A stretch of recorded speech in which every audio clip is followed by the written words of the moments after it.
Salut à toi, je suis Stéphanie, conseillère conjugale et dans cette série de vidéos, je suis en train de te parler des erreurs à ne pas commettre si tu souhaites construire un couple où il fait vraiment bon de vivre et où les deux partenaires se sentent vraiment heureux d'y être. Alors l'erreur dont je veux te parler aujourd'hui, c'est de ne pas comparer ton partenaire aux personnes de ton entourage, à qui que ce soit d'ailleurs, que ce soit tes ex, que ce soit les partenaires des personnes qui sont autour de toi, que ce soit les membres de ta famille, de ne pas comparer cette personne. Pourquoi est-ce que c'est important de le comprendre? Parce que très souvent à tort, nous pensons que lorsque nous comparons des personnes aux autres, nous allons créer un déclic chez cette personne. Mais en fait, ça ne marche pas pour tout le monde. Ça ne marche pas comme ça, en fait. La meilleure façon d'amener quelqu'un à être la meilleure version d'elle-même, c'est de la valoriser, en fait.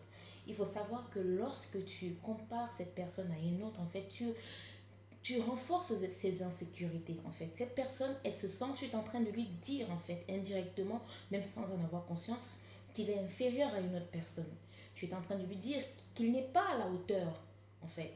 Donc, c'est quelque chose, c'est un langage, en fait, que tu dois changer. Ce que tu dois comprendre aussi, c'est que chaque personne a son histoire. Chaque personne a son vécu, son parcours. Euh, et chaque personne est unique.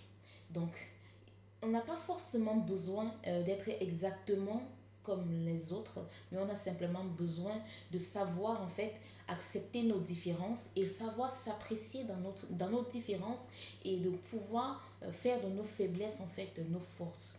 Donc, ce que tu dois comprendre, c'est qu'il faut que tu parviennes justement simplement à faire prendre conscience à cette personne de ses forces, de ses capacités, la mener vraiment à se dépasser jour après jour, sans forcément être en concurrence avec qui que ce soit, mais vraiment parce que tu le fais comprendre justement qu'elle a un potentiel qui est infini, qu'elle doit exploiter pour parvenir justement à être vraiment la meilleure version possible d'elle-même. C'est ainsi en fait que tu peux justement, à travers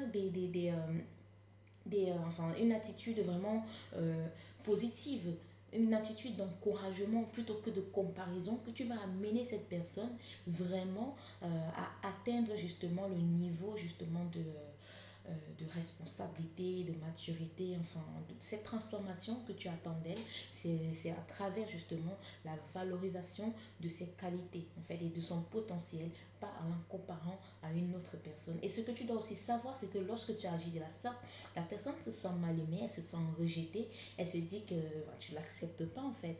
Et déjà ça crée de la frustration. Euh, donc il faut absolument éviter ça.